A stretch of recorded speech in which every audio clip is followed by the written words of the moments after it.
Welcome everyone to another episode of Hobby and Chat. I am the Twinnedcoot, and with me again is Age of Nagash.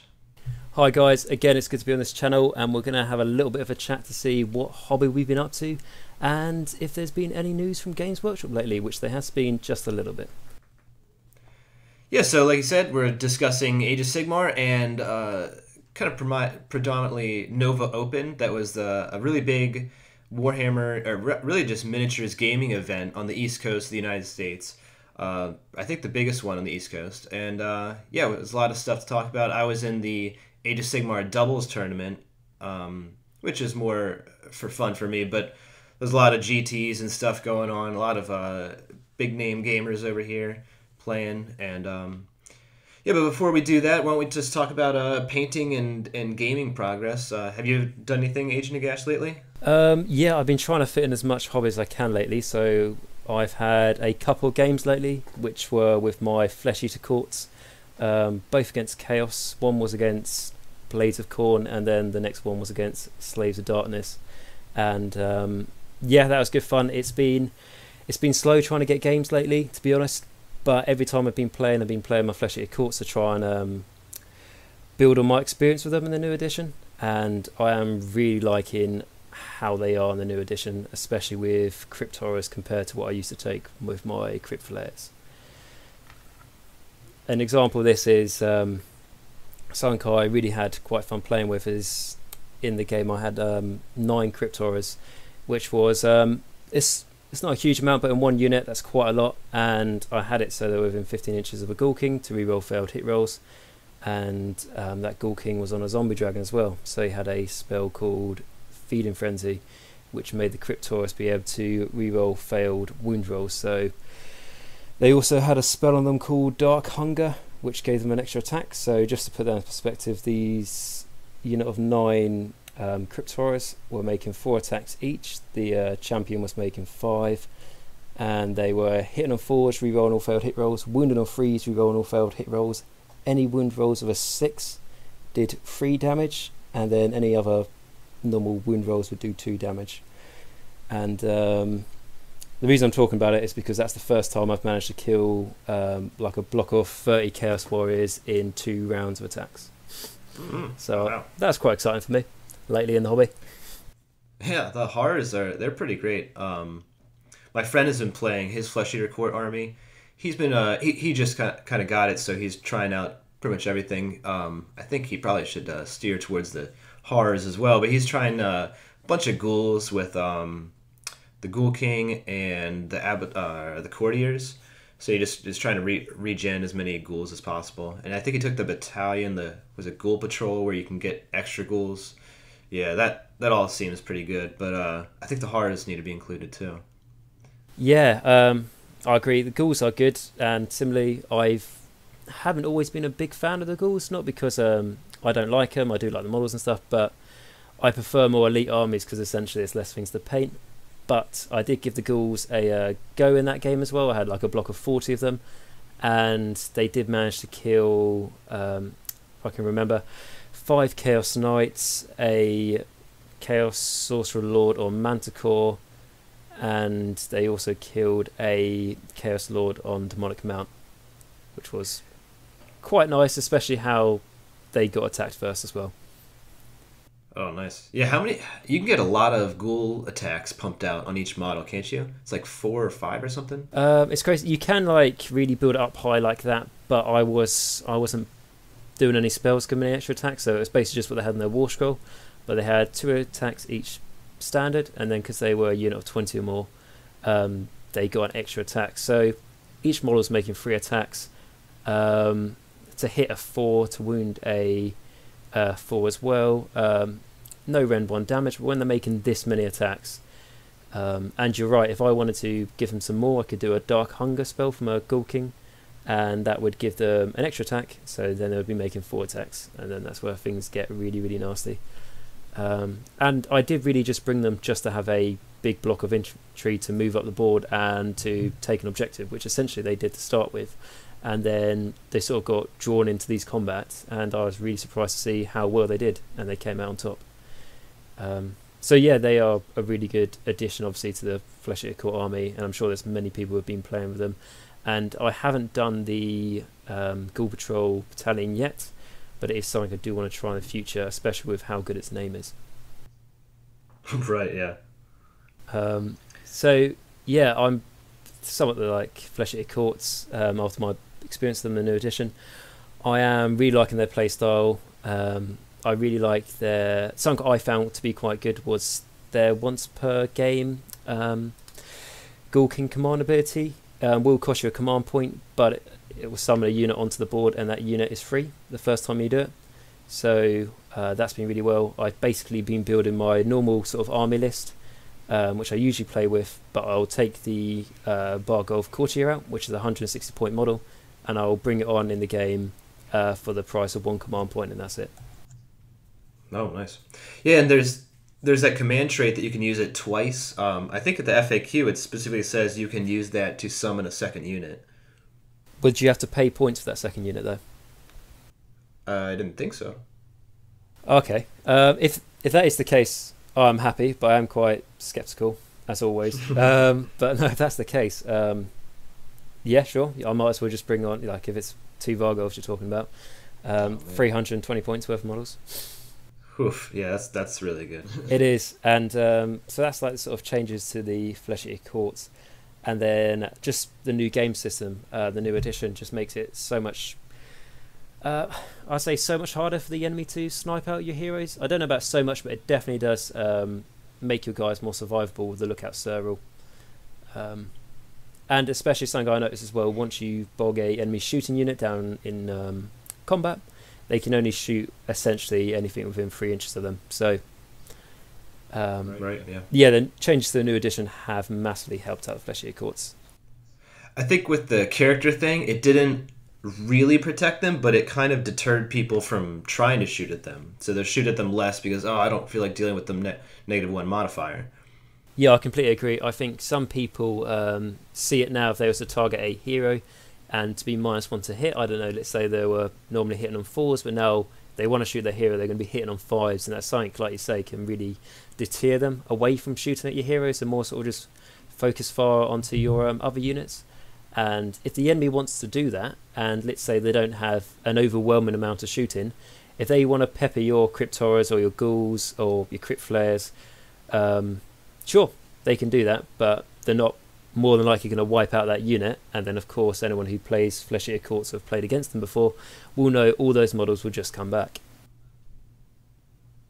Right, yeah. Yeah, you gotta, with the Ghouls, I found that you really have to hammer them down to the model. You have to kill every single one, or they're just going to regenerate.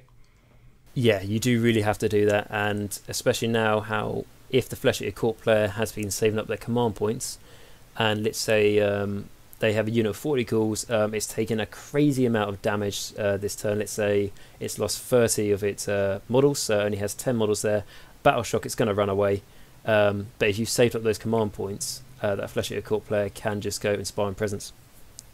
Yeah, for sure. And if they've got the next turn, let's just say, then they know that they have the safety of bringing back those models if they've got all their heroes in place. And there is also a battalion called the King's Ghoul, I believe, which makes your units within that battalion, which are 2 units of Crypt Ghouls and a unit of Crypt Horrors, and a what's his name? The basically the little Crypt Ghoul Courtier version. They're the models that are in this battalion, and if you take this battalion, you do not have to take Battleshock tests for those units while they are within your territory, which depends what mission you're playing, how big your territory is, but if it can sometimes be half the board, that's a huge area not to have to take Battleshock tests. Yeah, right. Because like you say, the enemy is going to focus fire. If they've played against Flesh Eater Courts before, they are going to just go, right, I know these guys, they're going to come back, I'm just going to fire everything I have at them, try and wipe them out. And even if they leave one model when you go Inspiring Presence and then it's your turn next and you can bring back all those models, will really, really annoy your enemy, which is the funnest part. But yeah, so they're the sort of games I've been having. So what have you been playing? Yeah, well, actually, I've gotten a lot of painting done. I've been painting kind of like a madman this last month. Gotten like 29 skinks, Bale and Vortex, a display board, a Baleful Realm Gate, like 40 Fyreslayers, um, 8 Salamanders, and 5 Razordons. There might be more, but I painted so much stuff this last few weeks. It's really really burned me out. But it was all for this Nova tournament I've been doing, or I was preparing for the Nova Doubles. I got a couple practice games in with that. We couldn't find 2 people to play against, so I just took control of the team army, and then my friend played. He played Fleshier Quartz one of the times, and it did pretty well. Actually, I last week the doubles tournament was 2 days ago on Friday. Last week I was doing a Warscoll review between the Salamanders and the Razordons. I haven't put it up yet, but I realized that the Razordons were a little bit better than I was giving them credit for, and I kind of wished that in that tournament specifically I would have switched my 2 units of 4 Salamanders to 2 units of 4 Razordons, but it was kind of too late to do it at that point.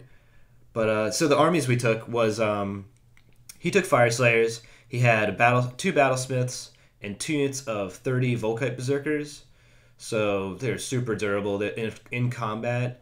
With the Battlesmith's reroll save ability, they have a 4-up, 4-up, and then a 4-up. Like, they're just saving, like, everything. They're so durable. Yeah, so there's 30 of those guys, and they just last forever. I think he lost, out of 3 games, I think he lost 1 unit of Volkites once. Every other time, they're just, like, just taking a beating and just staying there forever. But for the Battlesmiths, he took the command trait that lets him do a rune on a 5-up, which I don't think ever came into play. That's pretty nice to have. And then the artifact, you could take malign sorcery artifacts. So he chose the realm of Haish, and there's an artifact in there called the Lens of Refraction, I think is what it's called. And it's a 6-inch bubble, and it reduces enemy spell damage by D3. So if you get hit by D3 mortal wounds, you roll a d3 and you reduce that amount by that much. So it's basically like nullifying all d3s or 1 damage. Like Arcane Bolt, like literally can't hurt you anymore. But any of the d3 items just get reduced, and that was pretty helpful. Set that next to the Volkite, so they would get the reduction, and then they would have their 4-up beard save, feel no pain, whatever you like to call it. That was really cool. A lot of people were kind of surprised about that because, I mean, I just was going through the artifacts and Blind Sorcery book, and that one really stuck out to me. Yeah, that is. It really just sort of shows just how durable the Fyreslayers can be, doesn't it? Yeah, right. And so, sorry, go ahead. No, I was just going to say I haven't really played much against many Fyreslayers myself, so especially not on a sort of tournament level. So it is really quite interesting to see just how durable they can be. Yeah, they were so sturdy. My army was a Slan Mage Priest, Balewind Vortex, a Chronomatic Cog, 2 units of 10 Skinks, 2 units of 4 Salamanders, and an Astrolith Bear. Oh, and 1 unit of Skink Handlers. But yeah, I was going into it, I was like, wait, there's going to be a lot of Nighthaunt players, so the Salamander's Rend is really not going to be helpful. I really should have chose 2 units of 4 Razordons. So my whole army was based around summoning, and I was summoning in Razordons because I only had 5 of them ready to go. I was summoning Bastiladons, Razordons. Mostly just choose the shooting stuff because I want something, when it's summoned, I want it to do something now. I don't want to have to rely on a 9-inch charge. I had the cogs there, and I usually, 2 out of 3 games, I did get the Constellation that gives me +1 to run and charge. So I could potentially be +3 to charge, which is cool for combat units, but I still have to rely on a charge, and I'd rather just shoot stuff. And I like the Razordons, like the Salamanders. Yeah, but the Razordons are really good. So first game we played against, it was Tzeentch and Seraphon, another summoning army, plus Tzeentch he had a unit of 30 Zangors, which have 2 wounds. I don't know how I overlooked that, but they have 2 wounds, and they are super durable, and they're pretty offensive too. they hit a unit of Volkites, and on first turn, the Volkites actually charged them, and they just sat in combat. The two of them just sat in combat forever, and by the end of it, there was like 15 Zangors and like 2 Volkites. So the Zangors won, but they didn't finish the unit, so it was kind of still a stalemate. The Salamanders and the Bastildon, they shot down the Slan pretty early, so that was great. And then the other objective was held by the other Volkite unit. And then last turn we did this. So it was the battle plan where it's 1 objective in your court, and then 2 in the middle, and then 1 on the other side. And you have to try to get the other person's objective because it's worth more points, and the ones in the middle are worth more points then. And we were ahead, but on the last turn, I teleported a unit of 4 Salamanders, Astaroth Bearer, and summoned in a Bastildon and a Razordon all on the other side of the board, and just shot his Arcanites that were holding an objective that they thought they were safe because they were just sitting back there the whole game. Summoned all this stuff back there, shot them dead, and took the objective. So that was really cool. So that was a win for us for that first one. Second game was against Double Nurgle, which, oh man, that was pretty brutal. Watching 2 people get up those contagion points off the other person's models. So like one guy had Archaon, the other guy had Great Unclean One. Archaon ran into our territory first turn, and then both of them were getting extra contagion points because Archaon was in our territory. We got kind of bogged down by Archaon, the Great Unclean One, just kind of like red herring, just ran at us, and got kind of distracted with that.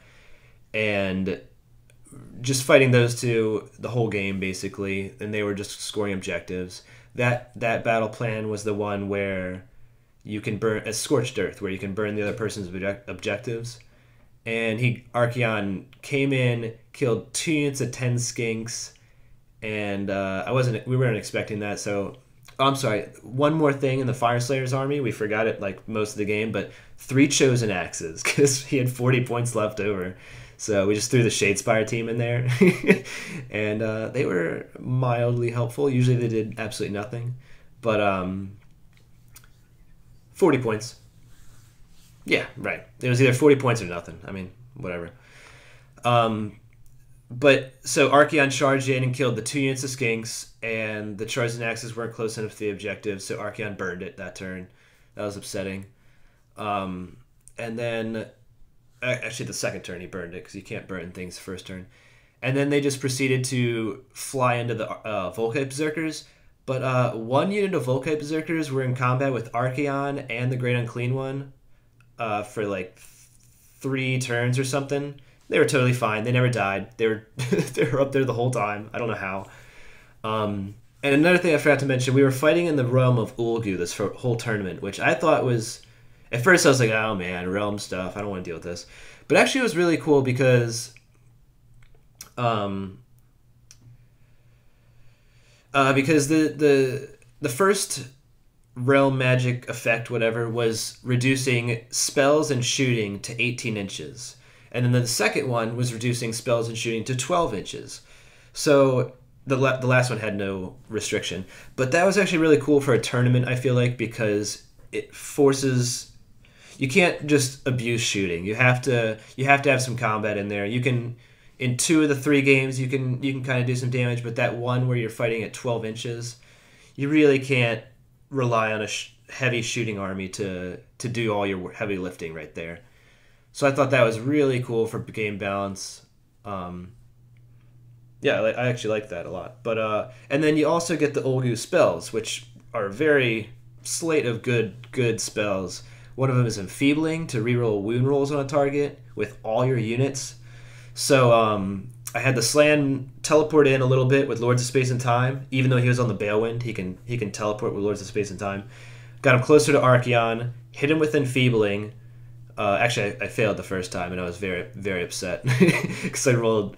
My rolling the whole day was not great. But the next time I tried Enfeebling on Archaon, and then surrounded him with 2 units of 4 Salamanders and 5 Razordons, And I threw a picture up on my Instagram. I was really happy with that moment in the tournament. But they just like, all my Raptors just like surrounded Archeon, just shot him to death, and then charged him and just finished him off. And it was really cool because I could reroll my win rolls. That was what did it, though. Yeah, that does sound like some pretty good games. And I know what you mean about the dice rolling. Yeah, happens to the best of us. There was one game I went to my last tournament, which, to be fair, is probably about couple months ago, 3 months ago. It was the Heat 3 of the Sigma Grand Tournament at Warhammer World, and in one game I had was the Scorched Earth one, so it's the one where you burn your enemy objectives, and I think it was on turn 3, on battle round 3, my elite army, which basically had Nagash and all of his monstrous friends, got destroyed to I only had Nagash and a Vampire Lord and Zombie Dragon left, and I had to keep this Vampire Lord and Zombie Dragon back on one of my objectives to hold it. And I was like, the only way I'm gonna do this is if I can destroy all 3 of the enemy's objectives in the only 3 turns I have left with Nagash.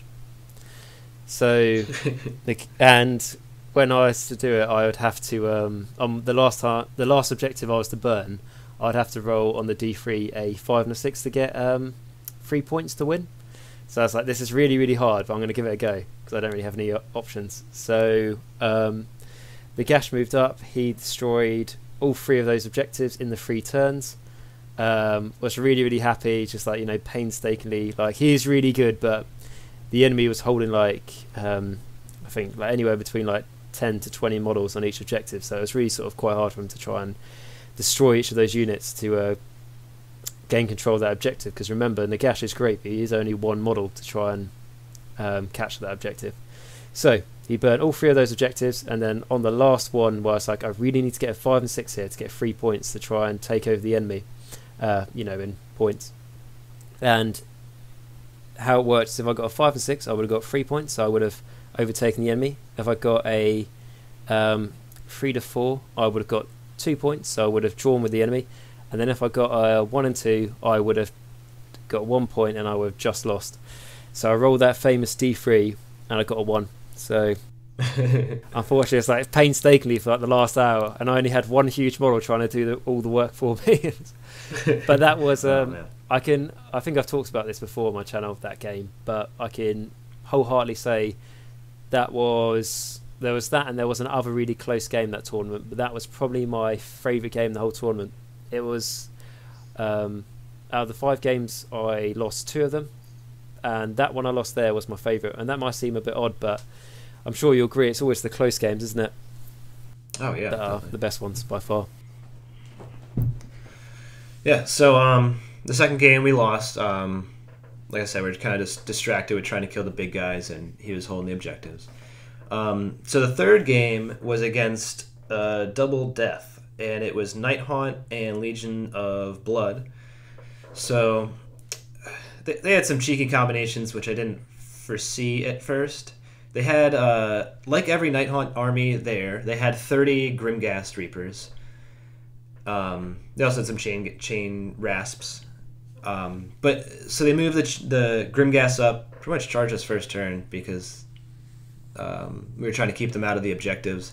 This one was what was this? I don't remember the battle plan's name, but it was interesting. It's actually the first time I played it. It was the one where it's 3 objectives on either side, and for every turn you hold it, you get so many points, and then you have to break it. You have to like destroy the objective, and you get that many points. You don't score anything unless you've held it and broken an objective.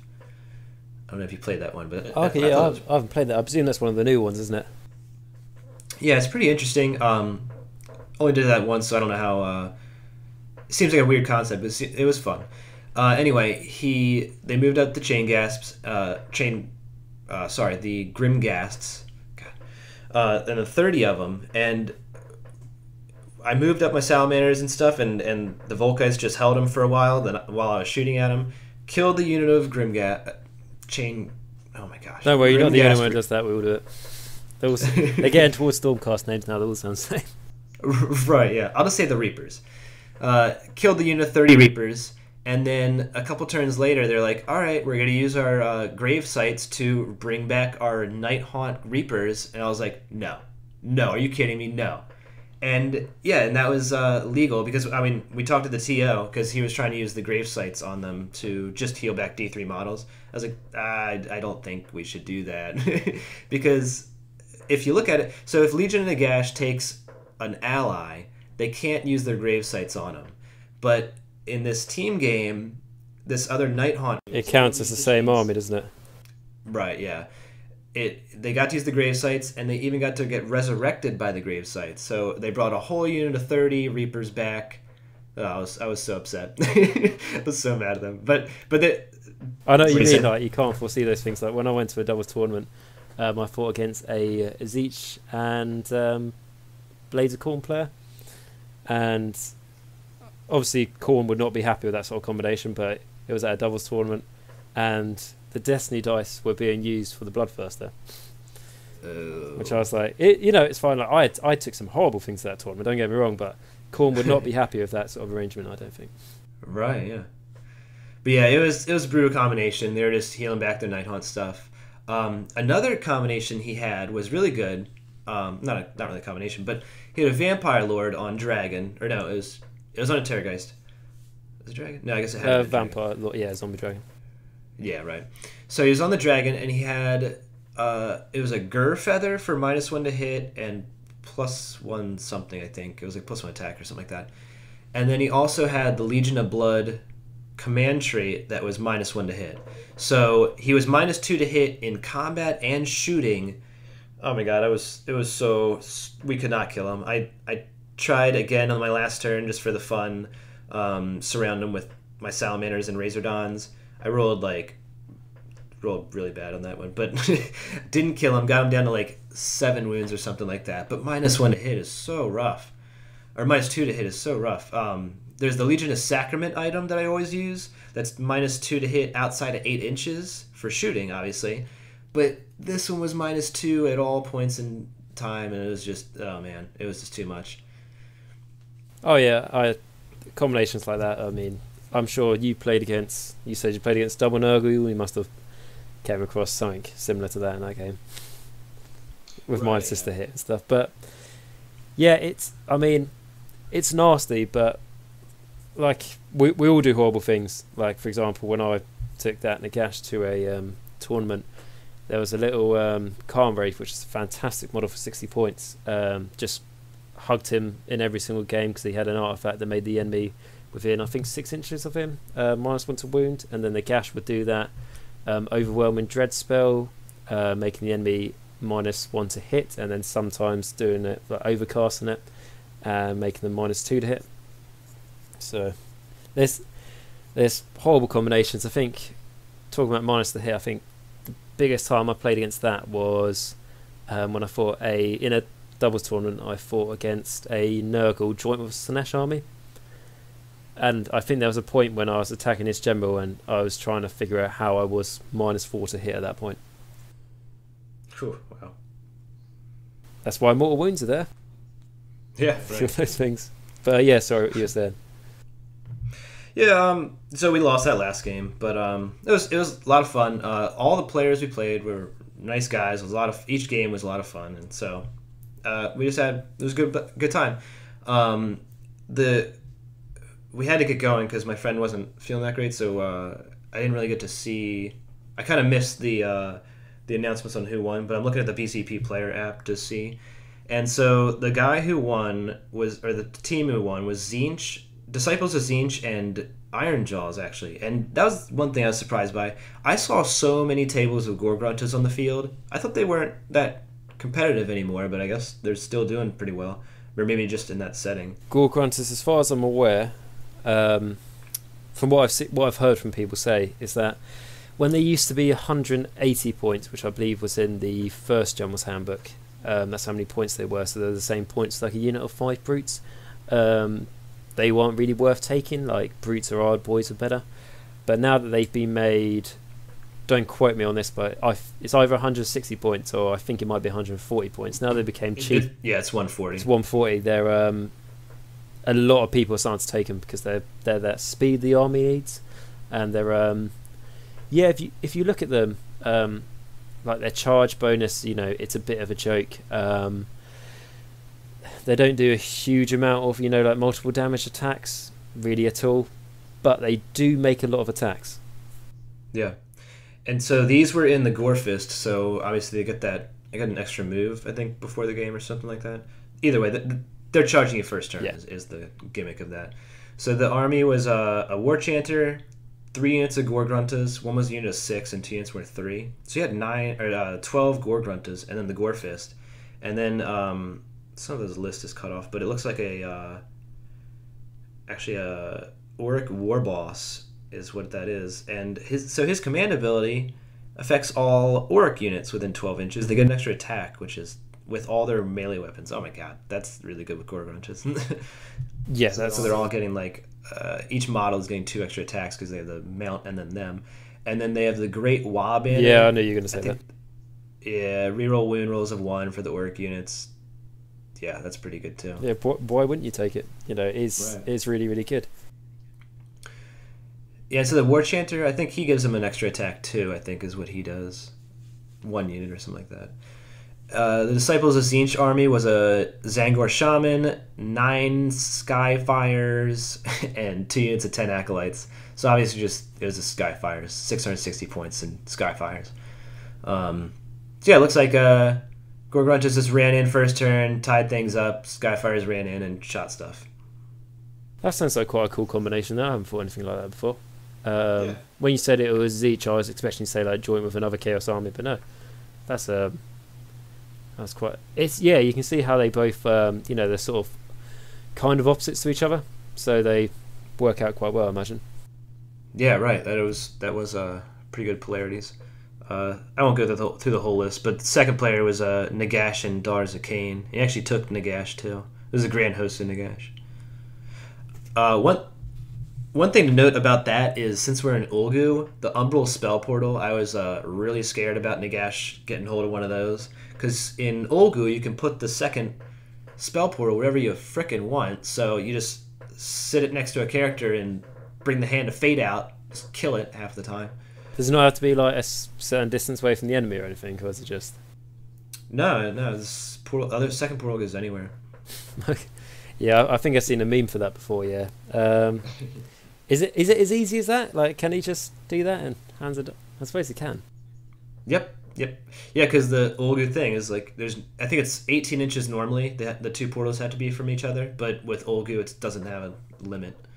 So yeah, if we were ready to fight that. If we were gonna fight it, we'd just surround the Slan Mage Priest with Volkites, so he couldn't even sit the. So you couldn't physically put it there. Right. Yeah, that was our plan. Yeah, that's a good plan. Use, you know, actual. Yeah, I suppose that's the only thing you can do about it, isn't it? Right. Yeah. Because you're not gonna unbind him unless you've got like an artifact or a crazy amount of buffers to your unbinding. Yeah, and that was another thing. The Slan, he can unbind anywhere. He has 3 spells to unbind, and I unbound 1 spell the whole tournament. And they were using 3 or 4 spells every game, every hero phase. I just could not roll any unbind rolls. Oh, that's annoying. Because obviously with the Slan, they have that great thing of not needing to be within 30 inches now, is it? Right. Yeah. Yep. But still had a lot of fun. The Slan was cool. I liked. I wish I had Razordon instead of Salamanders, but still, it was a cool sight to see. Whenever I had my Salamanders are converted Seraphon cold ones, so that the big goofy dog looking ones I converted into Salamanders, and then the very cool looking Salamanders for the very cool looking cold ones for the Dark Elves. I take them to make my Razordons. I just like green stuff, some like spikes on their back. I was really happy with them. I did them in one night, so probably could have taken more time with them, but I didn't. And people actually like them. The Dark Elf cold one models are just so cool looking. Doesn't matter what you do to them; they're just gonna still look cool. Yeah, they are also. It's a shame that the Seraphon or the Lisman back then didn't get those models. Right, we got those big goofy guys. Yeah, I just like. How does the the Dark Elf ones, they are nice, but they are smaller, aren't they? Like, do the Cold One Knights fit on top of them quite well, or? Well, I'm not. I don't know. I've. They probably do. They probably are a little bit big for the Source Warriors. Are probably a little bit big for the Dark Elf Cold ones. But I was just using them as Razordons and Salamanders, so none of them had a mount. They're just like raptors running around. I thought it was really cool looking when they got all together. Oh, you use those? Oh, right, yeah, that works out well. Yeah, I'll throw some pictures up on this video, but yeah, I thought they looked really cool. Yeah, so I was gonna mention that was pretty much my time with the Nova tournament. A lot of cool boards too, a lot of cool display boards. There's also a lot of Daughters of Cain there. A lot of people had Marathi, a lot of people had Snake Ladies. Yeah, so that was another thing I saw. Night Haunt, Daughters of Cain, Stormcast, Zinch. Yeah, pretty much the common things you'll see at a tournament. How did the Stormcast do? Like top 10 sort of stuff? I didn't look through all the lists, but they weren't in the top 3, so I didn't get further than that really. Okay, that's interesting. But no, and it's an interesting thing you were saying, going back to you said you prefer Salamanders, but you think, well, against Nighthorn that was going to be popular at this tournament, raised on to be better because the Salamanders run's not really going to come into it. It's interesting to see that because, like, if I was to look at both their War Scrolls, I would personally think that the Salamanders are just better. They've got better attacks. They just generally have a better War Scroll, but it's comparing them against the meta that makes the Raised-Ons a bit better, doesn't it? Like, it's an interesting way to look at it. Yeah, and I'll throw like I said, I was working on a War Scroll review, a kit compare between the two, and I went into it. Spoiling it right here, but I went into it like totally Team Salamander. I was like, I might as well compare them. Like, they're like models, so let's just compare them. But by the end, after I did like the math for it, I was like, oh my god, Razordons are very close, and then Razordons are a little bit more all-purpose than the Salamanders. And the main problem with Salamanders, at least in my practice games, I did fine. I rolled good damage rolls, but you're relying so much on the damage roll. And what I was doing before, I had a Skink Starseer in there, which allowed me. He had 2 different abilities. One would give me up to 6 rerolls through some shenanigans, but give me up to 6 rerolls. And then also there's a spell where you can increase or decrease a roll by 1. So I put that on my big unit of Salamanders. I had the rerolls ready. So if I rolled a bad wound roll, like I got a 2 in there, I would just pump it up to a 3 with the Curse of Fate spells on the Starseer. And then if I rolled bad damage rolls, I would use my rerolls right there. And I wouldn't get bad damage rolls. But they actually FAQ'd that like right before the tournament. So I was like, oh my god, they totally ruined my Starseer. I'm really upset about that. I think I complained last time, but I'm still really upset. Yeah, but it's like that's why you took him, isn't it? It's like, now why'd you... And I mean, I'll be honest, I haven't looked at like his updated War Scroll or anything, so I don't know anything much about him. But when I fought against them, that's the cool thing about him. It's like its own mini game, but I imagine that mini game's not there anymore, is it? Right. Yeah, it's just a D6 roll, and you get on a 1, the other person gets a command point. On a 2 up, you get a command point. So like, wow, whoopee. Command points are, and don't get me wrong. I mean, that might work out to be better in the game, but it's not as fun, is it? No. And actually, I don't think it's better because at least for me, I don't run the Source heroes, so I don't really care about command points. Really, I almost never use my command points in those games because I just have the Slan and then the generic ones. But so yeah, during the tournament, I was rolling really bad damage rolls, and like obviously that's going to happen sometimes. So like you can't rely on that 1d6 that's like absolutely pivotal to how much damage you do to the opponent. So I really would have rather. The Razordons also rely on a d6, but it's actually 2d6 they rely heavily on. They rely heavily on their output of attacks, which is 2d6. So if you get a low roll there, you have another chance to balance it out. Whereas the Salamander has 1 attack, you have to get through hit, wound, and then you have to roll a good damage. And you have to make it through the save. So it's just too many points of failure for the Salamanders, I realized. Yeah, by the sounds of things, the Razordons are just that much more reliable, aren't they? Like the Salamanders, when you look at their War Scroll, they look a bit more exciting, but on the average, when it comes down to that D6, I mean, the most common thing I have to do with D6s is probably when I use a zombie dragon or a Terrorgeist, and they have that big free attack that is their maul that will do -2 rend D6 damage, and you think automatically, me anyway, when I see D6, obviously I'm thinking of a 6 in my head. I'm thinking the best possible outcome. And there's a lot of times when you use it in games when you roll the dice and it's only a 1 or a 2, and it's really, like you say, it just brings down the reliability, doesn't it? Right. Yeah. Yeah. So I'll put that kit compare out probably this week or next week or something. But yeah, that's my experience for the AoS Doubles. I did want to real quick, since I got the BCP player app up, I wanted to just mention who was. I'm not sure if this tournament is over yet, the Age of Sigmar GT, but I did want to say that Daughters of Cain are in first right now, followed by Grand Host and Nagash, and then Maggotkin. Oh, really? Yeah, this first list, it has, or the Daughters of Cain list, it's a Bloodrack Medusa, 2 Hag Queens, Marathi herself, Slaughter Queen on Cauldron of Blood, so that's like 800 points in characters or more. Like, no, way more than 800. Like 1,000 probably. Their troops are 2 units of 20, 2 units of 30 Witch Elves, and a unit of 10, and then 3 units of Canary Heartrenders, which are they're the ones that they're the combat ones. Yeah, the shield and scythe ones.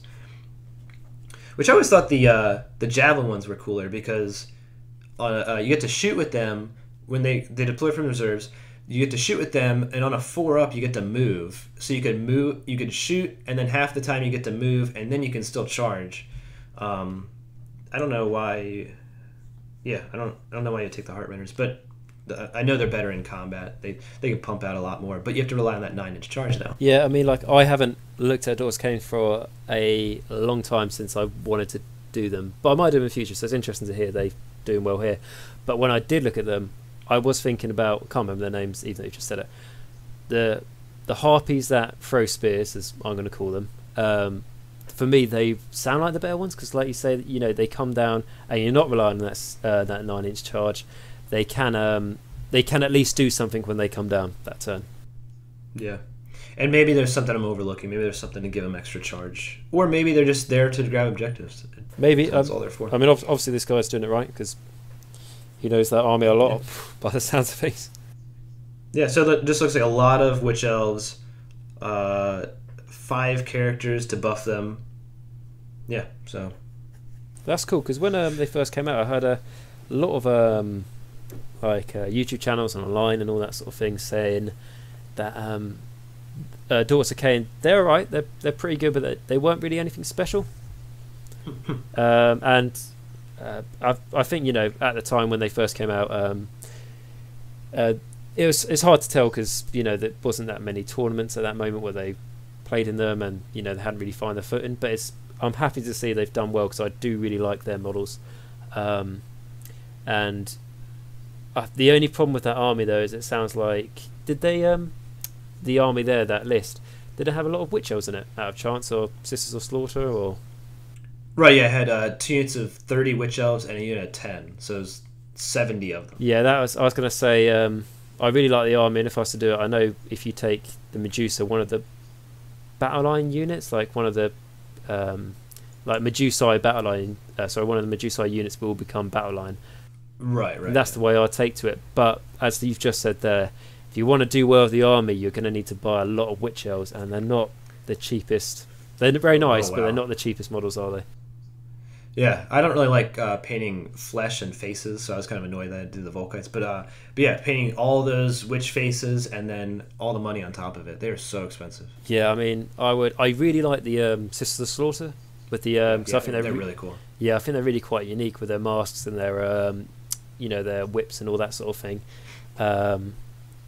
But again, it's so you wouldn't have to paint the faces, but the price point of view, I mean, I'm sure you could buy let's say 30 of them. I'm sure that wouldn't be a problem, but I think when you would realise, I'm going to have to buy like probably at least another unit of 30, and then the price.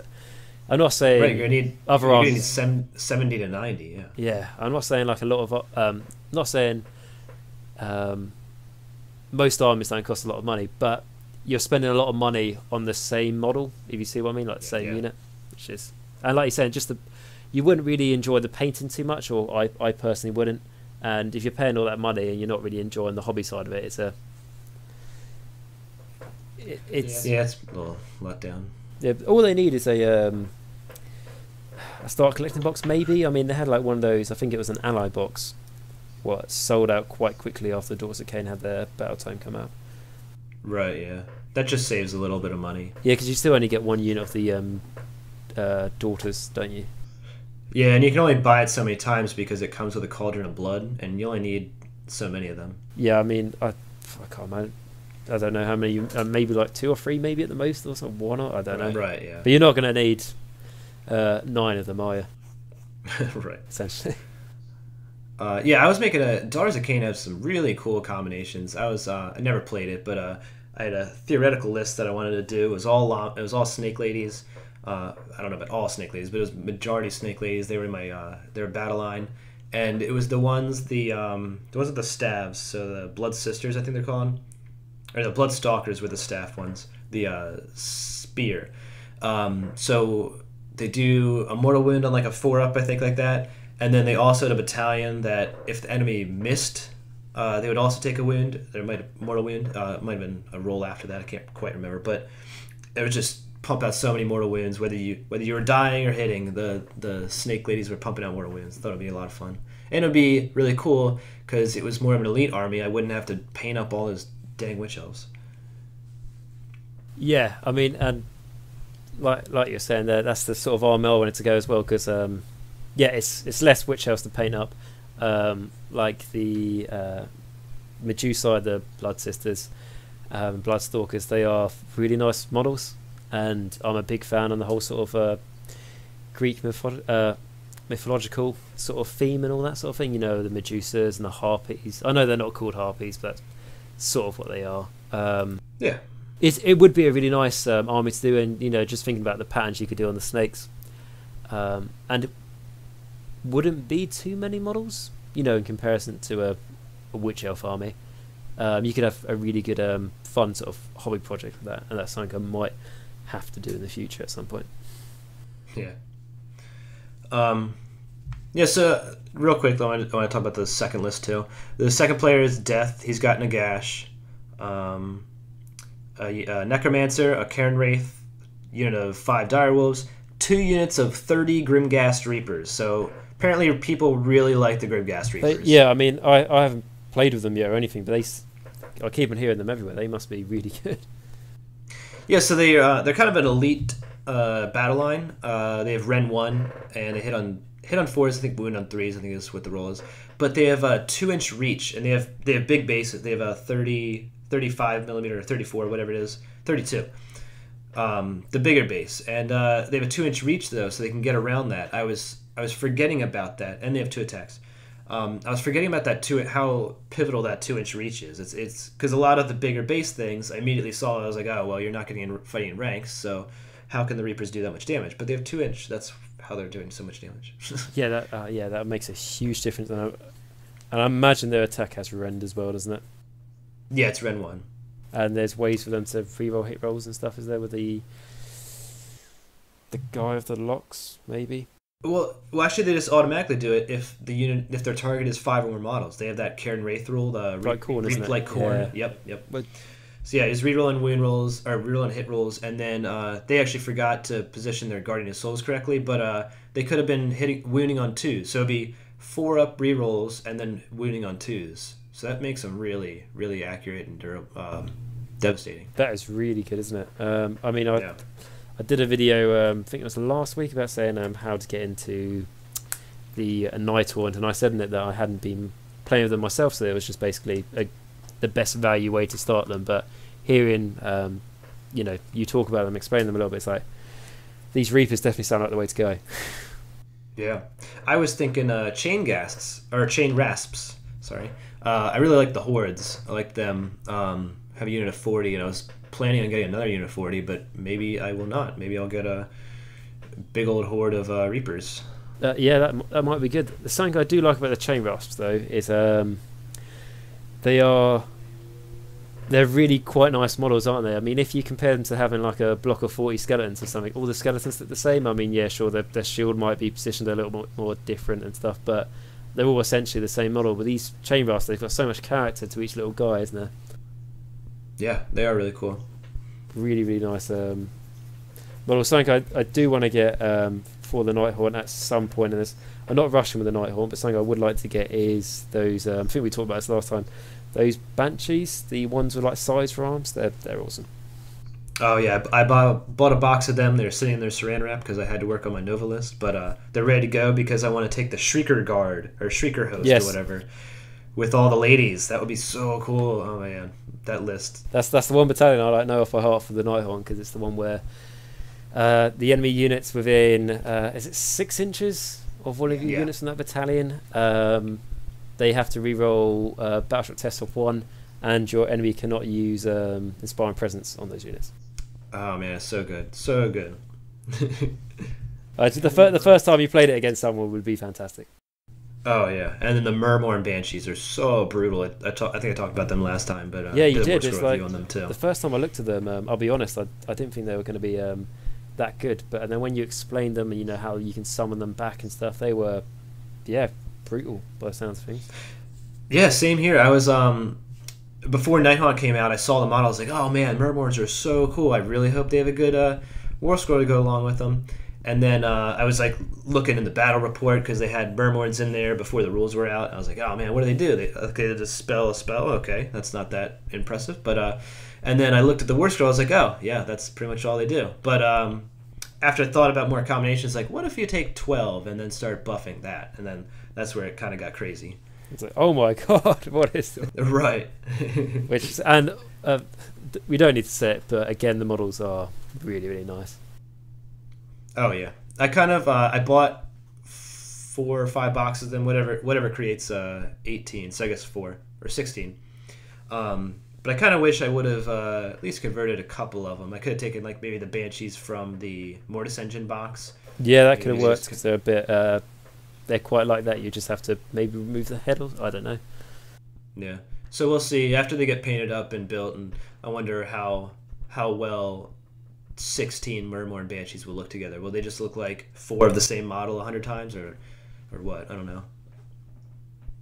I don't think so. I mean, if you're a bit more, probably wouldn't take that much effort, but just play around a bit more with the basing, like how they're posed. You know, because obviously, if you take one box of them and you put them all next to each other, they all look quite dynamic in their different poses. But as you say, they might repeat. So if you just sort of not even edit their poses, but just like tilt them a little bit so what direction they're sort of floating towards and all that, I think that would. Yeah, that's a really good idea. Yeah, just a very little thing. You just change the direction. I mean, are they one of the sort of models that come so they're almost like attached to a bit of base material, like a rock or something? Right. Yeah. They're easy to build. They come with a nice scenic base, but yeah, you could totally still glue them to different positions. Yeah, literally just that I think would be enough. Yeah, I agree. That's good. Yeah, because like something I will say about the new Nighthaunt models is that they are super dynamic. Like we're talking about the Daughters of Cain, because I'm just on the web page and we were talking about them, and compare them to the Sisters of Slaughter, that sort of like jumping in the air with their chains and like really dynamic models. The Nighthaunt are like that as well. Like you said, the Reapers and these Banshees, they're not like just sort of traditional like deaths or just standing there a little bit static. Like they are really, really, like I say, dynamic, which is really nice. Yes, yeah. The only thing I will say though about Nighthaunt, which I wasn't very happy about when I first saw it, and nothing about the army, but the pricing point for if you want to buy 10 chain rasps by themselves.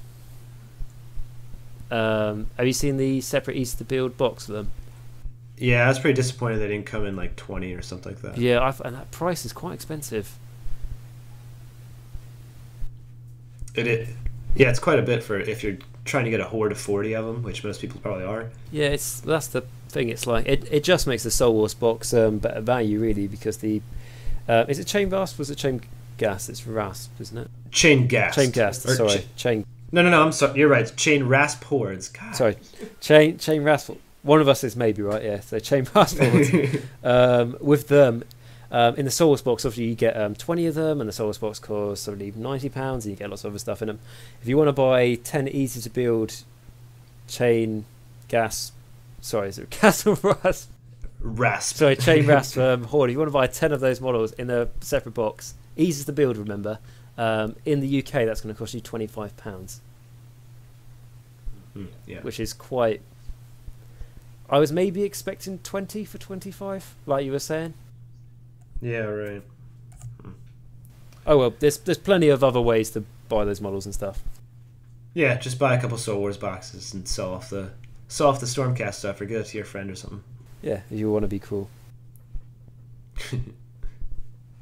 But yeah, but to be honest, that's something I've been working on very slowly, but I have been trying to build and paint gradually my Stormcast half of that box, which I am ashamed. Shame on me, like that meme from Game of Thrones.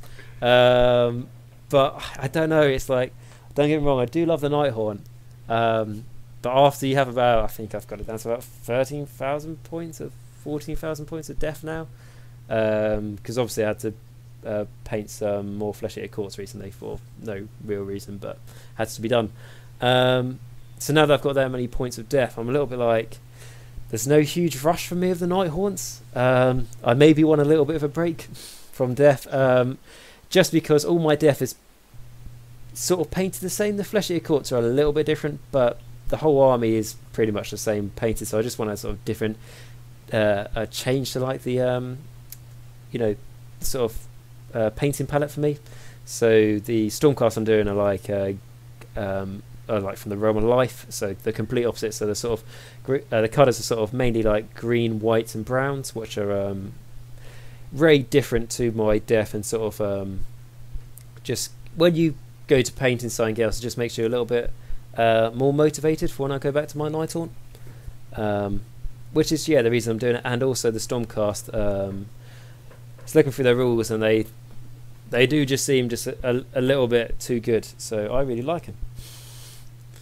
Like they're like some of their things, it's like the no one please expect me to remember their names, but what are their new wizards called? The Evocator. Evocators, yes, that's it. Yeah. We look at the Evocator on the Griff Charger. Obviously, all the Evocators have that ability to bring back a Stormcast model if it dies with like one wound. You know, like when it takes its final wound, you can choose to bring the model back. I believe in one wound, rather than letting it die. So obviously you're going to do that. And then the Evocator on Griff Charger has got a spell that can heal D3 wounds. So if you bring back that model and it survives into your next hero phase, you can heal D3 wounds on it. But if you overcharge that spell, and I can't remember what you need the casting value to overcharge it, it's either 8 or 10. I want to say 10 because that seems to be a lot of things, but it is only an 8+ actually, just looking at it now. Instead of healing D3 wounds to that model, you can heal D6.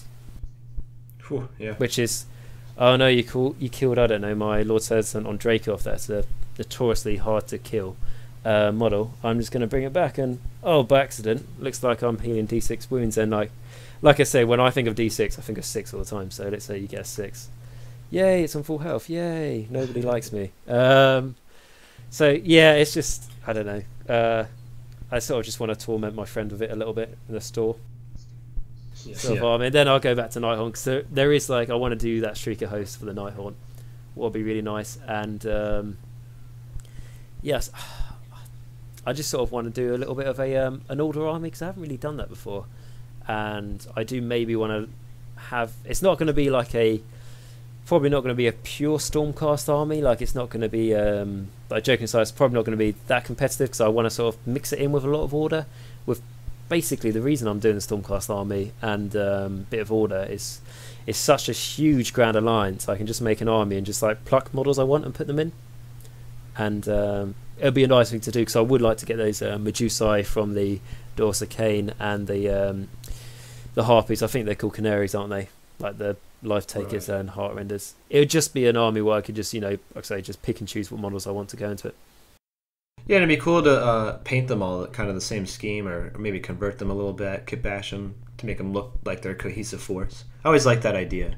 Yeah, it's something I really want to sort of just play around with. And it's like the other thing as well, there's obviously, like most people, there's loads of armies I want to do, and there's the I was wanting to do a Sinesh army as well, but because of news from the Nova, which we'll talk about in a minute, it looks like Sinesh might be coming some point around the corner. I think I've always think January time, because what was it? We had like the last January we had Nurgle. The time before that we had Zeech, and then like the year before that we had Khorne.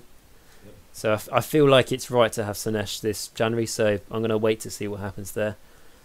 And of course, we also have the Beast of Chaos coming out.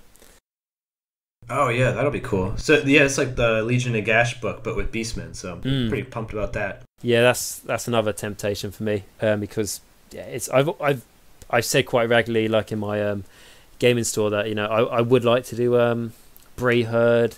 But the problem with Bray Herd is that they don't really have any monstrous units, so they've got all the numbers, but they haven't really got much like high damage stuff. And then War Herds, on the other hand, and the Minotaurs, they're the opposite.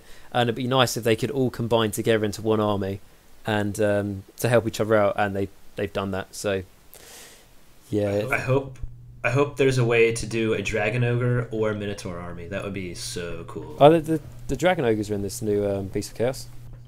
I assume so. They've classically been Beasts of Chaos. I'm pretty sure they said it in the article. Oh, okay, cool. Yeah, cool. there's it's them. You've got Monsters of Chaos in there, so that should be all the like the there's like a sub fraction of Chaos called Monsters of Chaos, which is like all the like your Slaughter Brute, your Mucileaf Beast, your Chimera, all those sorts of things, your Warhounds. They all be able to go in the army, presumably. You may even be able to get Giants in there. I don't know. They haven't said that, but I would maybe presume so. And something interesting is you can have Zangors in there, and they are very Beastman-like Zangors, of course. But I thought that was quite interesting, because I thought they're very much a Zeech unit, aren't they? I'm really glad that they did that, because I was kind of annoyed that the Zangors weren't really included in any of the beast stuff. I mean, obviously they are Zeech, like you're saying, but they always still struck me as beastmen too. I liked the idea of having like a mixed beastmen army like that. I think that would be cool. Mixed gods, that is, like there's Khorne ones. There used to be Nurgle ones. I don't think there is anymore, or maybe there still is. Pestigores, isn't there? Yeah, I don't think they're actually a unit, but it's a name that goes very well together, and I've seen people do conversions and stuff. Yeah, it'd be cool to see all four different. I don't really think I want to see the Slaanesh Beastmen, but everybody else would be cool to see them all together. Yeah, it'll be interesting to see, and it's not too far away either. I believe October. I think some people did think it was coming up in September, so this month, because they sort of hinted towards that, but it's coming out in October now, which it's a bit longer away, but I'm personally in no rush, so it'd be nice to see them do it right. And they're not getting any new models, so apart from their spells, and they're getting a Herdstone, I believe the term is for it. They're getting those models, which is very nice. Some people are, again, I think everyone who likes Beastmen, of course, is a little bit disappointed that they're not getting any new units, but for me, I'm just sort of like over the moon for them that they're getting a battle tome. The fact that they're getting some spells come out, and like I say, some their Herdstone, it's a very nice bonus. So yeah, I was surprised they was kind of complaining about that, because a lot of the old battle tomes get nothing, and now they're getting endless spells and a really cool Herdstone model. Like, both those are really cool. Legion Nagash book didn't get anything. I mean, I know we got Nighthaunt later, but we didn't get anything.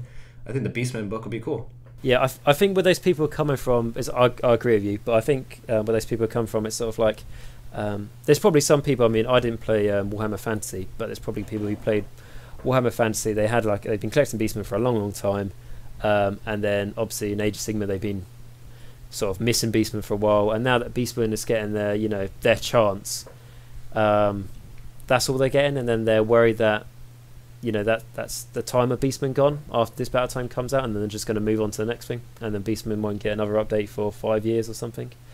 That could happen, but I think realistically, like I think what we all know of Age of Sigmar, it's very much all about the new armies. It's nice to know though, with the Beastmen, with the Beast of Chaos battle time coming out, they weren't going to get rid of the Beastmen army, like the war herds or the Bray herds. They weren't sort of just going to try and brush them underneath the carpet. They are going to get a battle tome, and they might be very competitive in this battle tome, or at the very least they're going to be a lot more competitive than they are at the moment. They're going to have battalions, they're going to have artifacts, they're going to have leaders abilities, and of course, like you say, they're going to have their endless spells as well. And that, like we say, that those spells in that Hearthstone model is absolutely fantastic, aren't they? Yeah, they're pretty cool. That Hearthstone. Yeah, I like this. The endless spells are cool too. Yeah, that ball is. Oh yeah, I like them. I'm sure. I mean, I don't know, and I think the endless spells, the plastic's a bit cheaper and stuff compared to models, but who knows, that some clever people with modelling skills could maybe turn that ball into some sort of monster. You know, if they cut off the flame part and they try and add it on to something else. I don't know. Could be a. Yeah, for sure. Yeah, I was kind of worried that Beastmen were never going to get anything as well, since I feel like historically, lore-wise, they've kind of been like, for a while, they've been kind of like swept under the carpet, just kind of like included in battles where the Order side needs to like really crush chaos, so they just throw Beastmen up there, like, oh yeah, we don't care if Beastmen get crushed. Yeah, it's and, especially like in the novels and stuff as well. That always happens. Right, yeah. But yeah, I was worried that they weren't going to bring them out and just kind of forget about them. And I thought the Zangors were kind of another sign that there wasn't really many Beastmen in the New World. And yeah, because the Zangors have got a bit of their own. I mean, I don't know how Beastmen are, where they came from essentially, but Zangors, that's explained more, isn't it? They're sort of they're acolytes, aren't they? Who got turned into Zangors, isn't that it? Right, yeah, I think it is something like that. Yeah, so they're not made in the same way that normal Beastmen are made, presumably.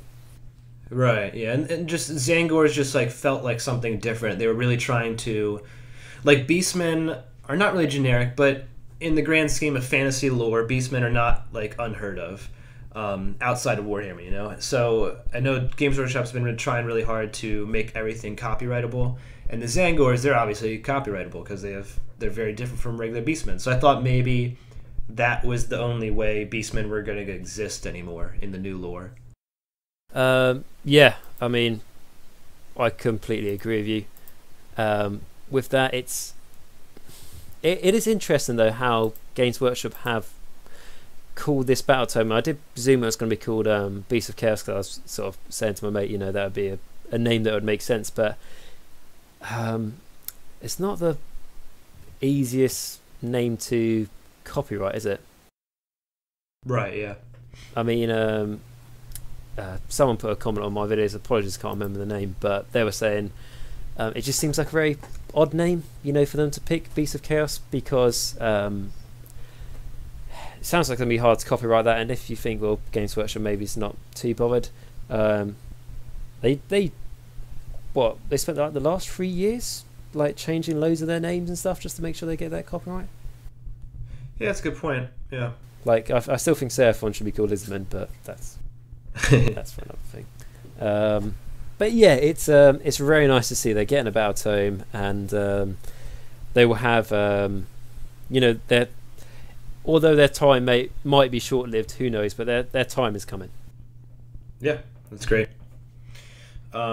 Yeah, since we're already talking about upcoming stuff, let's move on to the Nova announcements. I mean, maybe because it's still Sunday, so maybe there's still going to be more, but I was expecting a lot more in the way of announcements. There was very little, I felt like. Yeah, I was like that as well, and it might just be because what they've announced isn't really directed at me, for example. Doesn't really pique my interest, and there might be some stuff there, but some people like fantastic. I've been waiting ages for this stuff to come out, and if that is the case, that's all good. But for me, nothing really that super piques my interest. I mean, there's the is it Speed Freaks, that new Orc game coming out? Yeah, probably. Yeah, Speed Freaks. That's it. I personally won't play that. It does look. I will say it does look really cool though. For the Orcs, there's that.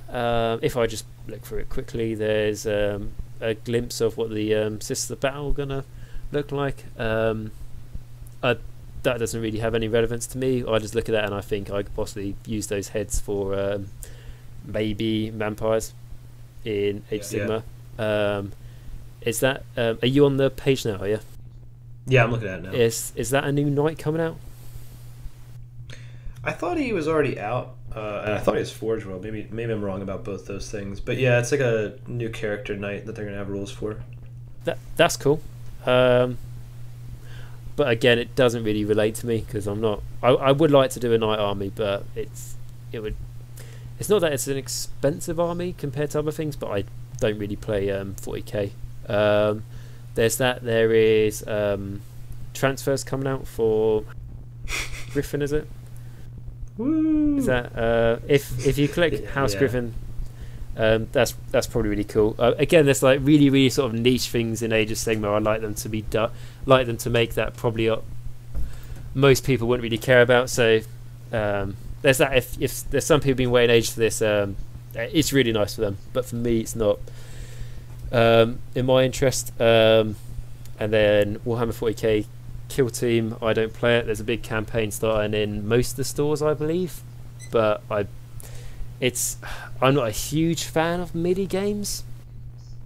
Yeah. Personally, because they always start off sounding good, and then the interest in them in a lot of stores, anyway, ones near me, seem to die off quite quickly. There's a lot of people saying, "Oh yeah, I'll get into that and stuff," and then they'll start doing it, and they'll.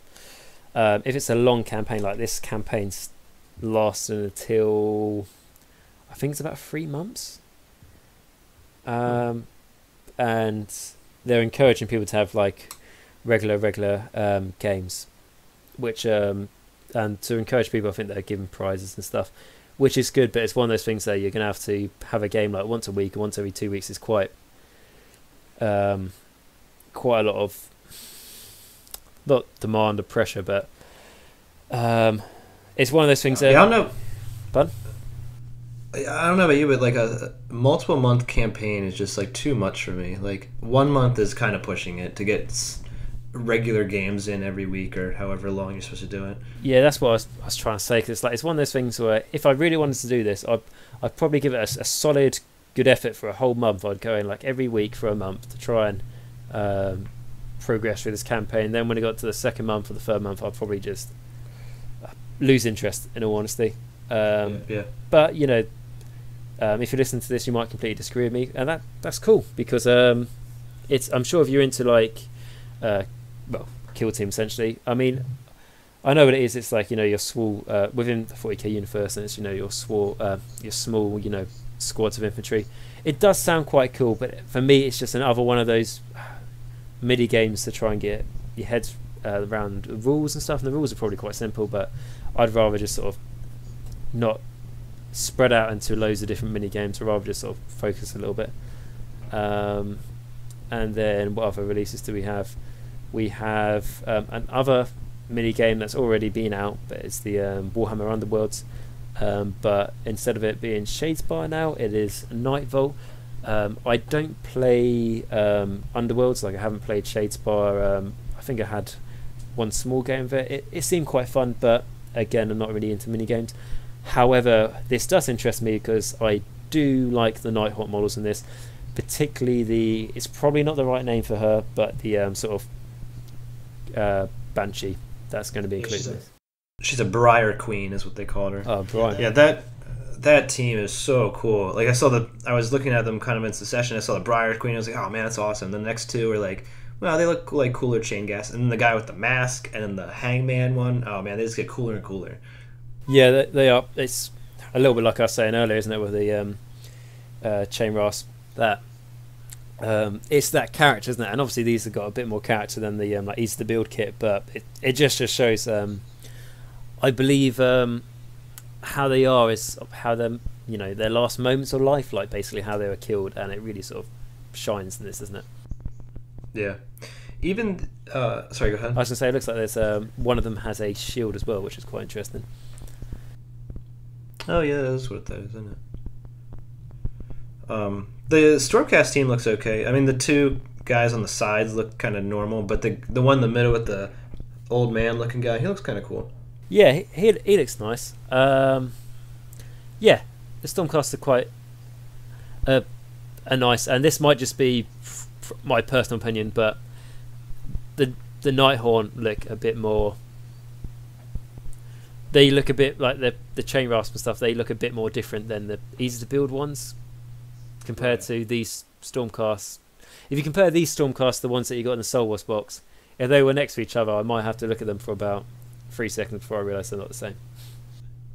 Yeah, the one in the middle, he looks pretty different, but the ones on the sides, they look the same. Yeah, the ones in the middle, and I'll tell you what, I like the one in the middle. I like his staff as well, because there's, there's quite a lot going on there.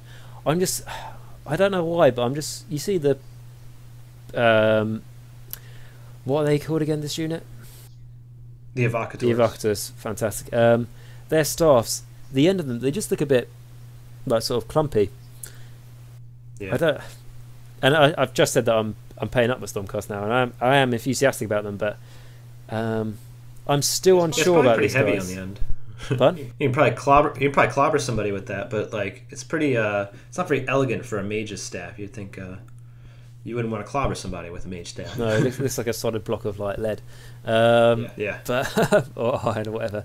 But no, the one in the middle is cool. They are quite nice. I do like the one on the right as well, the female one, presumably.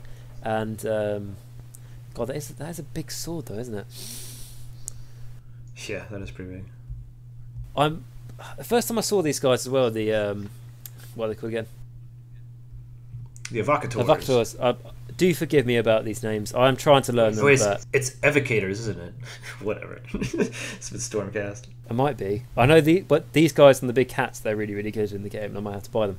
But ever since they came out, I think it's the scale and the proportion of them is the problem I have. Like their helmets look a bit different to what they're normally like. Obviously, I'm a bit unsure, but it's the size of that. If you look at the female one on the right, it's the size of that sword. Which you're going to have to get a picture of this when you edit the video, just so. Yeah. But can you? Does that get sheathed or? Like, I don't. It just sits around all the time. Yeah, I mean it's not important at all, but for me it's, and I wouldn't even notice it if I built and painted it, but I don't know. Man, it's got to be like 10 inches wide, like if it was real life. It's like the Knight of Shrouds all over again, isn't it? When he had his bloody. You know when he came on foot and he had like a little scabbard to put his sword in, but it's scabbard. Oh yeah, a giant sword. Yeah, this is. I mean that. Bear in mind, she's not the size of a person. Like obviously she's a bit bigger, a Stormcast. That sword has got to be about a foot wide, I reckon. Yeah. And it's not even like she's wielding it with two hands either. Yeah, she's got the other stick of lead on the other hand. Yeah. I'm not saying it's her. I mean, like the bloke on the other end. I don't know how he's doing it either. Yeah. But yeah, apart from that sort of minor point, the only reason I was sort of talking about that for ages is because there's not really a lot of Age of Sigmar stuff mentioned in this Nova stuff. Yeah. So yeah, we've got that. If you're interested in Underworlds, it looks like this will be a nice new addition to it. We've got a Flying Squig, which. Yeah, so it's an upcoming warband, and they also showed a troll a couple weeks ago. So I imagine Moonclan Grots are getting like a troll squig combination. That'd be pretty cool. Yeah, it's another hint to Moonclan Grots. Ooh, I hope so. That would be awesome. I mean, I think that's all. Moonclan Grots is probably an army that we all sort of like want to do from the hobby side of things. You know, we're just sort of waiting for them to get a new release. I mean, like. I don't know who can't like orcs and goblins and stuff. They are really nice. And the only thing, though, I thought when I saw that troll that came out, was it too many mushrooms? That's the only... I think I thought the same thing. I was like, there's maybe too much going on, but I'll wait till I see it in real life. Exactly. And I think if you have that theme across the whole army, it could work really well. Yeah, right. So, yeah, that's cool. Yes, squigs can fly, so that's good. And what did it say? Like, there's like a little word here that just said Squid versus the Eldritch Horrors of a Time Lost Prison. It's a matchup you never knew you needed. Which I look forward. I generally, out of everything I've seen here, that's what I look forward to most, to seeing what that's all about. And then when we get down to the actual Age of Sigmar stuff coming out, because the Night Vault stuff is Age of Sigmar, but when they sort of put down their categories. The only thing there is in the realm of chaos, and this looks like a well, it's called the realm of chaos, Wrath and Rapture, and this looks like a hint towards like I was saying earlier about the Slaanesh getting a release. Yeah, when you watch it, it has a female voice actress, and it shows Khorne and Slaanesh fighting, or Demonettes and Bloodletters fighting, and it really does sound like Slaanesh is coming out.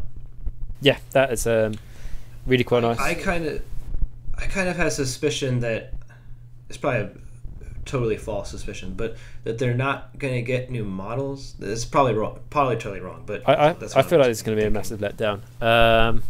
Yeah, just because I still feel like they're going to get a release sort of like Nurgle and Tzeentch did in January to keep up that sort of theme they've been doing every January. But this video does sort of, it gives me a bit of doubts because it is literally just sort of like it's like a pan shot of it, of a bit of artwork, and it's not much to go by. But the Demonettes that are in this artwork, they do look very much the same as the ones that are already out, and that's not really much to go by because when Tzeentch, Khorne and Nurgle, when they got their updates, the demons stayed the same. But I just sort of feel like this Realm of Chaos, it could just be like a sort of a box set with like demons from like all 4 of the gods in this box set, and it's just like a bundle box of demons. Yeah, and not really much to it. Yeah, same like little things are kind of glaring to me that I'm having doubts about it. And the whole like it's Realm of Chaos. It doesn't say anything about Slaanesh specifically, even though the voice actress makes you think Slaanesh. But Realm of Chaos is very generic, and maybe this is just like a precursor to Slaanesh, though, possibly too. Yeah, I mean, it would be cool if it is a precursor to it, because and the woman who did the voice acting is absolutely fantastic. I believe she sounds very much like the one who did the Nighthawk one, and did the Daughters of Cain. But I think they do say they will let you know more soon. I believe what they're talking about, the Wrath and the Rapture, the Realm of Chaos. But I think it would have been nice just to have a little bit more of information. Yeah, right. I mean, like, and I mean, again, if you guys do really like box games and like mini games, I don't mean any offense or anything like that when I say this, but I just hope this isn't going to be a sort of a box game, like a mini game, like another Skirmish or Silver Tower or Shadespire. I hope it's actually an Age of Sigma release. I presume it is because it's under the Age of Sigma title, but I hope it's not a. Do you sort of see what I mean? Right. I do kind of expect it to be a box game, though. But I do think it could also be a precursor to Slaanesh, though. Yeah, that'd be cool. And again, if it's a box game, it could be a good way to buy, a bundle worth of models. But if you're getting models from all 4 of the gods in it, most people are only going to be interested in 1 or 2 of those gods, rather than. Yeah. So, but it's just speculating, isn't it? So I'm not going to be too critical about it at all. It sounds cool. It's a good little video, and we'll have to wait to see what it is. Yeah, maybe it's like a box of all the gods, and then maybe Slaanesh gets a new model or something like that. That would be cool. I think what Slaanesh will get when it does get its release is probably more on the mortal side, maybe. Yeah, right. There are some things where it does need, though, like the Fiend of Slaanesh, I believe, like their sort of monstrous unit. Maybe could do with a little bit of an update. Maybe I don't know, an anteater with 8 boobs and whatever else. I think that's pretty cool. Crab claw, anteater, 8 boobs. Yeah. Yeah, I mean, like it's very good. And those it does look like it's quite an old anteater by the judging by how those boobs look like. But it's one of those things where, like, I'd like to do a Slaanesh army generally at the moment, and I'd like to obviously have that in my army because it's a variety of units, and it's like one of the only things in the army that does more than 1 damage. But I just wouldn't be able to put it in a cabinet. Right. You'd have to convert it, every one of those. I'd have to. I mean, how I looked at doing it was because they come on the same size basis as the Medusai. So I was going to use. You're gonna have to remind me of the name, but the Stormcast who are just above it. What are they called again? The ones I want to call them Evocators, but that's not them, is it? The evocators. Evocators, yeah. That's what they are. That's what we're calling them. I was going to use the top half of them on top of the snake body of the Medusae and just see how that worked out as a trial. Yes, cool idea. Use them as fiends or use them as, because they come in the same size base, or maybe even like Chosen or Slanesh, something like that. But if Slanesh is going to get an update, I'm not going to waste lots of money on conversion ideas. But yeah, and maybe the Keeper of Secrets could do with a. It is the Keeper of Secrets. That would be great. It is, yeah, Keeper of Secrets. I mean, the question is, which, if you could only pick one of them to be in your army, what would you rather have? The Keeper of Secrets model or the Fiend of Slanesh? That's the real question. I guess the Keeper's a little bit cooler. He's pretty dated, but I think he looks cool still. Yeah, I agree with you. I think he's dated, but he's not even comparable to the other three. Like like the other three just look so awesome. It's also the size difference. Yeah, it's like when I was looking at doing the, because it was only like over the last week I was thinking about doing the Slanesh army. Obviously, I looked at Forge World at their Greater Demon, and that is very, very nice. But that, I mean, if there's anyone listening to this who's got one of those, I mean, I can only imagine it must break all the time, mustn't it? Even if you're really, really careful, it must so spindly and so many. Yeah, it's probably best to leave that. But no, so it'll be cool to see what they do with them. And like we're going to say, we're just going to have to wait and see with this. So, and then that moves on to the Middle-earth strategy battle game that Games Workshop has tried to bring back to life. Yeah, I don't know about you, but I have always waited for a miniature of Gandalf with Pippin on his horse. I've always waited for that moment. I thought I was the only one. Yeah, I've really, really waited for this, and finally it's here. So that's great. Yep. Joking aside, like Lord of the Rings, it's arguably my favourite, film trilogy. So I watched it when I was a kid and all that sort of thing, and I do love Lord of the Rings, and like I might even be interested in getting into it in the game, but there's just no one who plays it. Yeah. Here, and I do like the models; they are nice, but for me, their scale is so small in comparison. It's obviously it's a different miniatures game, so that's fair enough. But I don't know. It's like one of those things like you have to do quite a bit of effort to get into it because you're going to have to try and get your friends and stuff to play it as well. And I do love the films and all that sort of thing, but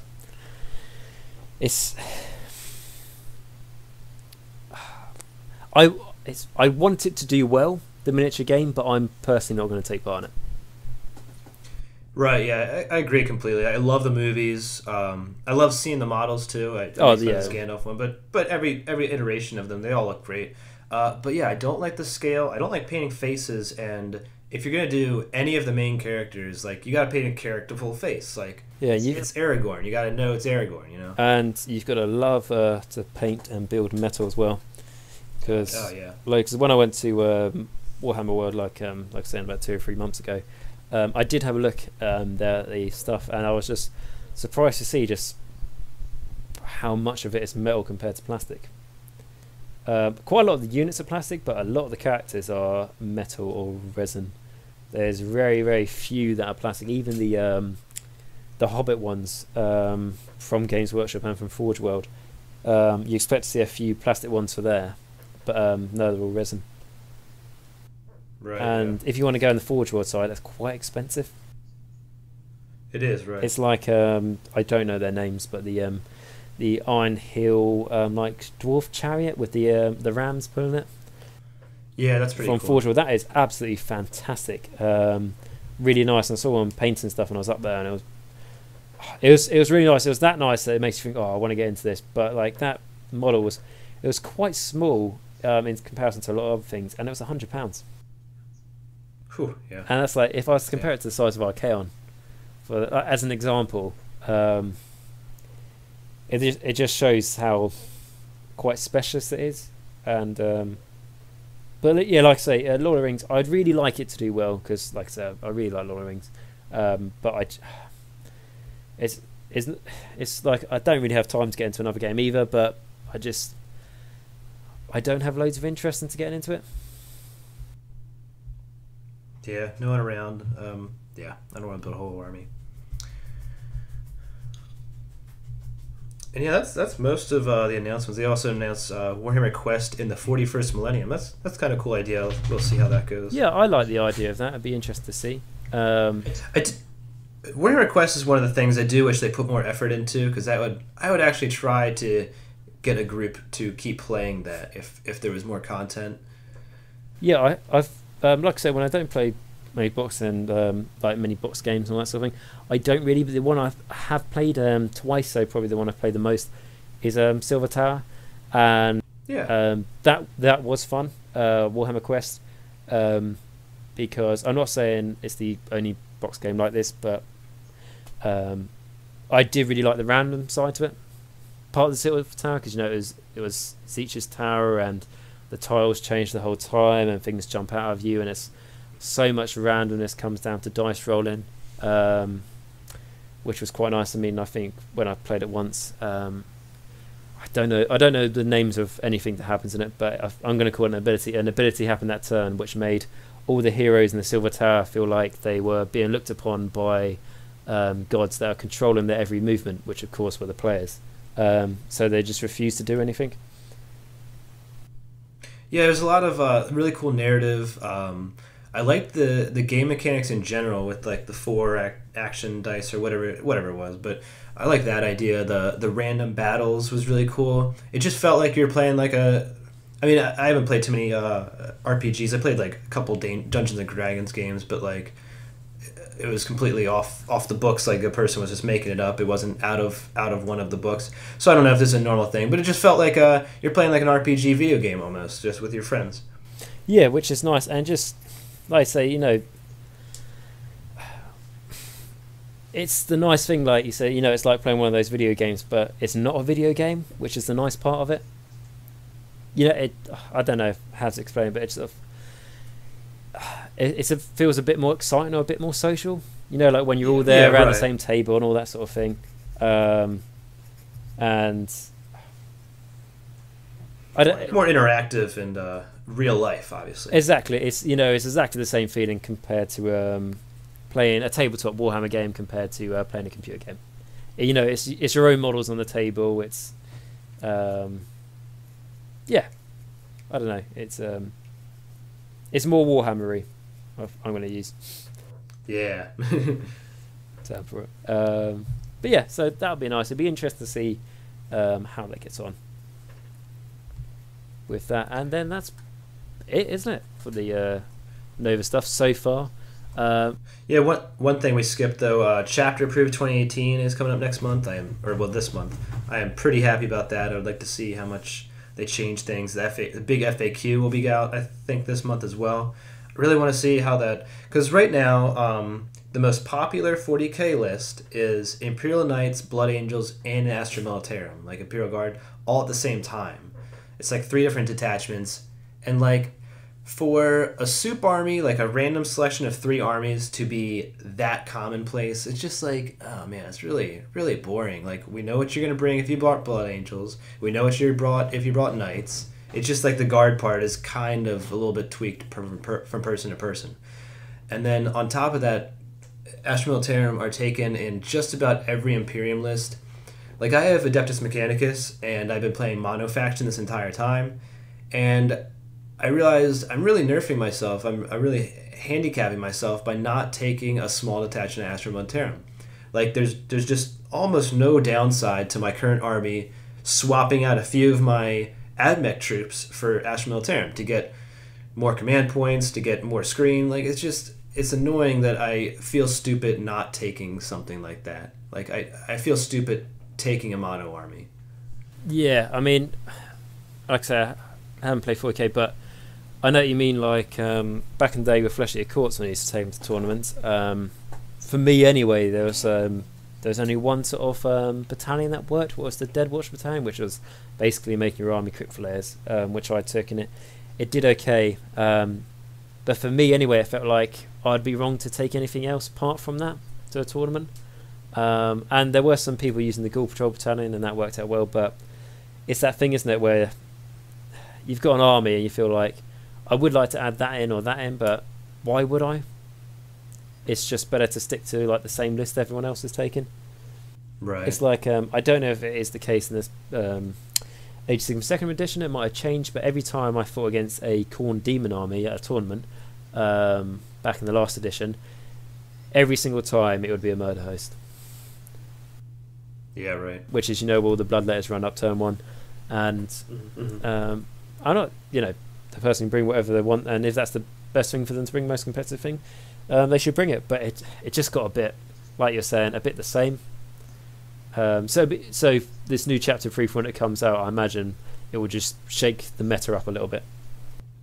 Yeah, I really hope so. I mean, I know they saw the result for Nova. It was like, my friend told me, I haven't double checked this, but it was like something like 30 players for the Invitational. I might be getting all these numbers wrong, but the proportions I think are right. It was like 30 players for the Invitational, and like 14 of them or something like that had Blood Angels, Astra Militarum, Imperial Knights. It's like the same armies. Almost half of the tournament is the same army. That's a problem. Sounds pretty boring. Right. Which, and it's unfair because, there's some people who generally like those armies, and it's like, as an example, I've been playing Death for a long time, and then when Legions of Nagash Battletome came out, I started taking Nagash to tournaments, and there was a lot of other people doing it, and not that people would say this or anything, but you sort of got the essence from some people. It's like, oh, not another Nagash army, that sort of thing to fight. But it wasn't my, for me anyway. I was doing Death before it became popular, and it's just the way it is. Like, there might be a lot of people who like to take Blood Angels to tournaments, and they've been doing it all along. And now that they've become really good, they're still taking them, but they just take them because they like them. Yeah. But it's one of, the meta always sorts itself out. If anything becomes too powerful, changes happen and it comes down. Yeah, GW has been doing a good job of that. I will definitely give them that. Yeah. And I trust that they will do something to this soup, this iteration of soup. Yeah, I imagine they will. They seem to be, like I say, really good at staying on top of things. They have a lot of, they listen to a lot of voices in the community as well. A lot of tournament, goers and all that. They have they have a team, don't they? Is it only the faithful? They're like their playtest, like for Age of Sigmar anyway. They're like their playtesters. Oh, I'm not sure. They have like, they listen to the community a lot more than they used to. Exactly. Yep. So I'm sure that will balance out. Yeah. So, do you have any more? That's all I got. I was just talking about Nova basically. It's pretty much everything that came out of it. Yeah, that's pretty much, yeah. So that's all that's come from Nova. What I will say is we are recording this on the Sunday of the Nova weekend. So, and it'll. When do you think this will get posted up later this week? Won't it? This video. I'm gonna try to get it done today or tomorrow. I'll try to get it done next day or two. Okay, that's awesome. But so all I'm trying to say is that if there's anything that comes out like Sunday evening, we might miss that in this video. But I think that's pretty much everything they're gonna announce, isn't it? I mean, it's getting quite late, isn't it, on the weekend? Yeah. So. Yeah, I guess that's true. I was expecting a lot more, but I guess my expectations were wrong. Yeah, I mean, also Warhammer Fest. The Warhammer Fest, we did have a crazy amount come out of that. Yeah, right. I wasn't expecting that, but that was quite a bit that came out for that. So maybe we got to lower expectations a little bit. Just. Yeah, I think Nova, they were really pushing their streaming, so maybe they focused a lot on that instead of announcements, which unfortunately I missed a lot of the streaming. I put on Warhammer Community yesterday, and I was like, oh great, the Twitch, I can catch it, because I didn't even know it was on the site because I don't have a Twitch account. I go on their site, I was like, oh wow, I can start watching, and they're like, all right, we're signing off now. Check us out tomorrow. And it's like, oh man. Yeah, that must be annoying. I haven't been able to watch so much of it myself, but I have got Twitch on my phone, and it does come up with a notification every time they start recording. And they've been doing a lot of recording. I mean, they've like I can't remember what came off my phone earlier, but it was something along the lines of yeah, here we are, NOVAopen International Final Warhammer 40,000 Grand Tournament Day 4. So they've been recording like for 4 days straight. Yeah, just a long time. So fair enough if maybe they haven't done so much on the community article, because the community is essentially their recording. But no, there's plenty of more things to come out. There's also like something that would have taken up more space on this if they decided to not tell us about the Beast of Chaos release, and they would just stick it onto the Nova. That would have absolutely made this article quite a lot bigger. So it's just things like that, I think. And for Age of Sigmar anyway, they've done a big release lately. I mean, I don't know if I said it on my channel yet, but I've been saying in my story, you know, it's almost too much has been coming out for it to try and keep on top of it all. Right. I wouldn't expect too much more for Age of Sigmar this year. Maybe one more battle tome after the Beastman book, but I bet it won't be like a whole slew of new models like Nighthaunt or something like that. No, which is I think is understandable. I mean, if you're one of those people that, you know, this year you didn't see your army get anything, and I don't know, you have one of the smaller armies, you know, their time will come. But everyone has got something out of the new edition, with like just the spells, for example. Yeah, right. Which is nice, and yeah, I'm happy for them to slow down a bit with Age of Sigmar stuff, just so we can all sort of catch our breath with it and let the meta sort of settle a little bit. Yeah, I agree. Well, I think that's about all we got for today. This is the Twinnedcoot. If you're watching me, or if you're watching this on Age of Nagash's channel, I do Warscoll reviews. I have 40k content and Age of Sigmar, mostly Age of Sigmar, but a lot of tactical stuff. So yeah, check me out on there at Twinnedcoot. And this is Age of Nagash. So if you're listening to this on the Twinnedcoot YouTube channel, make sure to check out my channel. I do mainly like sort of death reviews and basically talking about my experience of death since I've been playing ever since Age of Sigmar. And I do many things. I talk about different units. I talk about what could potentially come out in the future, reviews on different armies, how to get into armies, lots of different things. So if you're interested in death, feel free to come over and check out my channel.